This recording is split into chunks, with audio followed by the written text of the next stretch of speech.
नमस्कार viewers, Pathfinders bye Unacademy के YouTube channel पर स्वागत है। फ्रेंड्स, आपको पता है कि 1965 में इंडिया और पाकिस्तान का वॉर हुआ था और उसके बाद अमेरिका जो है वो पाकिस्तान और चाइना के साथ मिलकर भारत के लिए काफी बड़ी परेशानी खड़ा कर दिया था।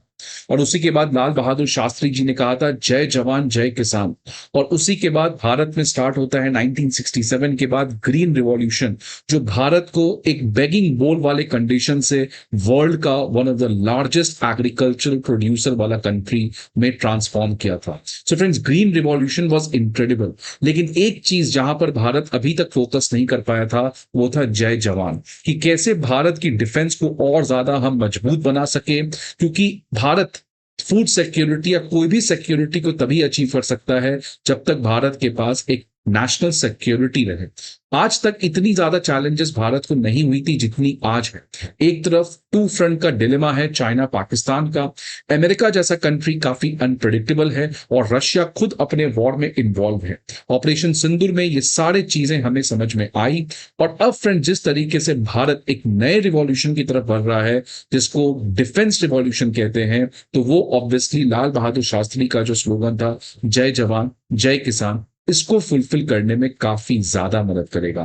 फ्रेंड्स, मैं आज क्यों डिफेंस रिवॉल्यूशन की बात कर रहा हूं जिसने वेस्ट के तमाम कंट्रीज की नींदें उड़ा दी है, यो है भारत का रिकॉर्ड डिफेंस प्रोडक्शन। फ्रेंड्स, देख सकते हैं 2024-25 का डेटा सामने आया है जहां पर कहा गया है कि इंडिया का जो डिफेंस प्रोडक्शन है वो अब लगभग 1.5 लाख करोड़ तक पहुंच चुका है, जो अभी तक के भारत के इतिहास में अपने रिकॉर्ड हाईएस्ट लेवल का है। तो फ्रेंड्स, ये भारत के लिए एक बहुत बड़ा माइलस्टोन है जो भारत ने लास्ट फाइनेंशियल ईयर में अचीव किया है, लगभग 1.5 लाख करोड़ का इंडिजिनस डिफेंस प्रोडक्शन। फ्रेंड्स, देख सकते हैं न्यूज क्या आ रहा है कि इंडिया का जो डिफेंस प्रोडक्शन है it has now reached an unprecedented 1,50,590 crore in 2024-2025 financial year. अगर मैं बात करूं डिफेंस मिनिस्टर राजनाथ सिंह का, तो उन्होंने कहा कि ये बेसिकली 18% ग्रोथ है एज कंपेयर टू 2023-24 में, जहां पर भारत ने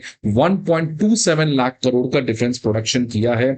और अगर हम 2019-20 के बाद से बात करूं, जिस समय केवल हमारा मात्र डिफेंस प्रोडक्शन था 79,071 करोड़, तो लगभग उसका हमने 90% ज्यादा इंक्रीमेंट किया है इन द 2024-2025। तो फ्रेंड्स, ये एक तरीके का एक्सपोनेंशियल ग्रोथ है, बिकॉज ग्रोथ तो होना अलग बात है, बट ये एक तरीके का एक्सपोनेंशियल ग्रोथ है। और सेम पैटर्न हमें देखने को मिला था जब भारत में एक ग्रीन रिवॉल्यूशन आया था। तो फ्रेंड्स, भारत की जो डिफेंस सेक्टर में एक तरीके की एक नई माइलस्टोन हमने अचीव की है। This is a moment for us to really cherish and feel proud of. So friends, देख सकते हैं राजनाथ सिंह ने सोशल मीडिया प्लेटफॉर्म पर जाके देश को इस पर्टिकुलर रिकॉर्ड माइलस्टोन को अवगत किया। उन्होंने कहा, under the leadership of prime minister Narendra Modi, India का जो डिफेंस प्रोडक्शन है has hit a record high. उन्होंने शुक्रिया कहा उन तमाम कलेक्टिव एफर्ट्स का जिसमें डिपार्टमेंट ऑफ डिफेंस प्रोडक्शन है, डिफेंस पब्लिक सेक्टर यूनिट्स है, पब्लिक सेक्टर मैन्युफैक्चरर्स है और साथ ही साथ प्राइवेट सेक्टर भी है। ये सभी लोग मिलकर आज भारत के इस माइलस्टोन को सेट करने में बहुत बड़ा रोल प्ले किए हैं। और ये जो रिकॉर्ड आज हमने तय किया है, ये क्लियर इंडिकेशन है इंडिया का strengthening defence industrial base. So friends, make in India या आप कह लो आत्मनिर्भर भारत डिफेंस सेक्टर। आप देख सकते हैं फ्रेंड्स, जब ये सरकार पावर में आई थी तो मात्र लगभग 46,500 करोड़ का ही हमारा डिफेंस प्रोडक्शन इंडिया में होता था, जो बढ़कर 2023-24 में 1,27,000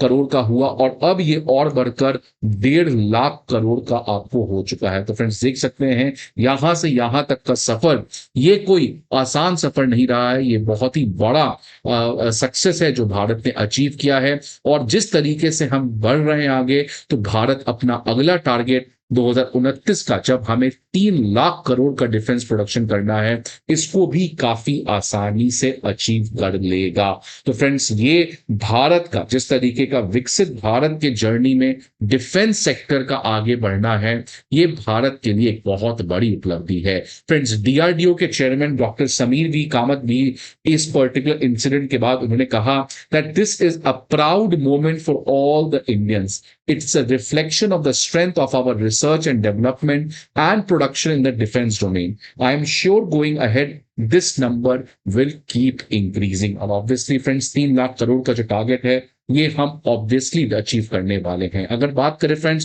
कौन कितना प्रोडक्शन करता है, तो इस समय जो सरकारी कंपनीज हैं, जो सरकारी पब्लिक सेक्टर कंपनीज हैं, वो मैक्सिमम प्रोडक्शन करती हैं around 77% of the total output. Private sector friends account करती है लगभग 23% का। लास्ट ईयर इनका शेयर 21% है। फ्रेंड्स अगर मैं अमेरिका की बात करूं तो अमेरिका में कंप्लीटली उल्टा है, प्राइवेट सेक्टर ज्यादा प्रोडक्शन करती है, पब्लिक सेक्टर का कंट्रीब्यूशन बहुत ही मिनिमम है। अब फ्रेंड्स भारत भी उस तरीके से उसी रास्ता में बढ़ रहा है, बिकॉज प्राइवेट सेक्टर का एक जमाने में मात्र शेयर केवल 5% था, जो आज लगभग 5 गुना बढ़ के 23% पे आ चुका है। और आने वाले समय में जैसे रिलायंस कंपनी हो गई, अदानी कंपनी हो गई, एल&टी हो गई, ये तमाम कंट्री आज बहुत ही सक्सेसफुल डिफेंस प्रोजेक्ट्स को लॉन्च किए हैं, तो आने वाले समय में प्राइवेट सेक्टर जो है वो एक डिसरप्शन की तरफ बढ़ने वाला है। अगर मैं फ्रेंड्स प्रोडक्शन के अलावा एक्सपोर्ट की बात करूं तो इसमें भी भारत ने अपने सारे रिकॉर्ड को ब्रेक कर दिया है। FY 2013-14 में अगेन जब सरकार पावर में आई थी तो हमारा डिफेंस एक्सपोर्ट मात्र 686 करोड़ था, और अगर मैं 2024-25 का डेटा देखूं तो लगभग 24,000 करोड़ है, which is a 34 times increase friends. So again ये एक रिकॉर्ड है जो आज तक कोई भी कंट्री इतना ज्यादा एक्सपोनेंशियल विटनेस नहीं किया है।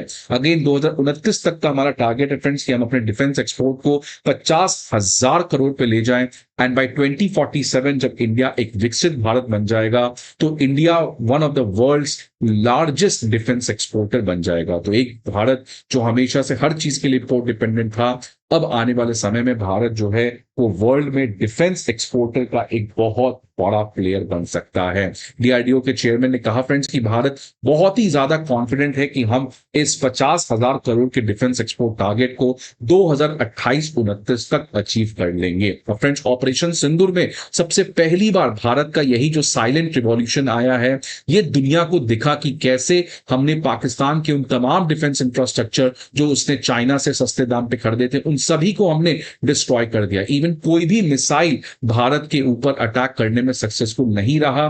तो ये फ्रेंड्स ऑपरेशन सिंदूर जो है वो इसी भारत के साइलेंट डिफेंस रिवॉल्यूशन का एक बेस्ट मैनिफेस्टेशन था, जहां पे हमने वर्ल्ड को बताया कि कैसे आज भारत का जो डिफेंस इंफ्रास्ट्रक्चर है ये केवल कोई लो क्वालिटी वॉरफेयर में इन्वॉल्व नहीं है, ये बहुत ही सोफिस्टिकेटेड है और किसी भी एनिमी को हम डिस्ट्रॉय कर सकते हैं। और आज इसका नतीजा है फ्रेंड्स कि वर्ल्ड के तमाम कंट्रीज जो हैं, जो आज अमेरिका और चाइना के बीच में एक तरीके का जो नया कोल्ड वॉर हो रहा है, उसमें अपने नेशनल सिक्योरिटी और सिक्योरिटी इंटरेस्ट को हेज करने के लिए भारत की तरफ रुख अपना रहे हैं और भारत से वो तमाम तरीके के डिफेंस प्रोक्योरमेंट कर रहे हैं। आपने देखा फ्रेंड्स फिलीपींस के प्रेसिडेंट जो इंडिया आए थे, उन्होंने रिसेंटली कहा कि वो आने वाले समय में और भी ब्रह्मोस सुपरसोनिक मिसाइल्स को प्रोक्योर करेंगे, एंड साथ ही साथ इंडियन डिफेंस सिस्टम्स जो है उनको भी वो प्रोक्योर करेंगे। रिसेंटली फ्रेंड्स आर्मेनिया और इजराइल ने खुद कहा था कि भारत का जिस तरीके का डिफेंस इंडिजिनाइजेशन हो रहा है ये क्वाइट रिमार्केबल है। लेकिन फ्रेंड्स ये एक काफी अच्छा जर्नी हमने ट्रैवल किया है, बट चैलेंजेस अभी भी बहुत हैं, बहुत सारे हर्डल्स हैं जिसको भारत को इवेंचुअली दूर करना होगा, जिसमें क्वालिटी कंट्रोल है, डीले इन प्रोजेक्ट एग्जीक्यूशन है। आपने देखा इंडियन एयरफोर्स चीफ ने कैसे डीआरडीओ को कहा कि बहुत स्लो तरीके से हमारी सरकारी कंपनीज काम करती है, आरएनडी पे अभी भी काफी ज्यादा खर्च नहीं है, और पब्लिक सेक्टर और प्राइवेट इंडस्ट्री के बीच में जो एक तरीके का इंटीग्रेशन चाहिए वो भी अभी तक नहीं हुआ है। सबसे बड़ी मुसीबत की काम है friends jet engine, stealth system और एडवांस सेंसर्स, इन सभी चीजों के ऊपर भारत अभी पूरी तरीके से फॉरेन टेक्नोलॉजी के ऊपर डिपेंडेंट है, जिसको आने वाले समय में हमें दूर करना होगा। आपको पता है friends Bharat 5th generation fighter jet बनाने जा रहा है, उसका आमका का जो इंजन है वो भारत बाहर से मंगा रहा है, लेकिन आने वाले समय में जैसे हमारा कावेरी इंजन था उसके थ्रू भारत को अपना खुद सक्सेसफुल इंडिजिनस तरीके से वो इंजन भी बनाना चाहिए। साथ ही साथ friends true technological self reliance के लिए आने वाले समय में कंसिस्टेंट इन्वेस्टमेंट हमें रिसर्च में चाहिए, टैलेंट रिटेंशन में चाहिए, ये टैलेंट अमेरिका ना जाए, और लॉन्ग टर्म स्ट्रेटेजिक प्लानिंग की भी बहुत जरूरत है। तो फ्रेंड्स भारत सरकार को और डिफेंस मिनिस्ट्री को इन चीजों के ऊपर जरूर ध्यान देना चाहिए, और आने वाले समय में विकसित भारत बनने तक भारत को अपना ये जो टारगेट है इसको सक्सेसफुली जीतकर भारत को ट्रूली सेल्फ डिपेंडेंट बन जाना चाहिए। सो फ्रेंड्स आपके क्या व्यूज हैं इस पर्टिकुलर न्यूज के बारे में, please let me know in the comment box. I hope आपको ये वीडियो अच्छा लगे। See you again in some other video, till then goodbye and take care.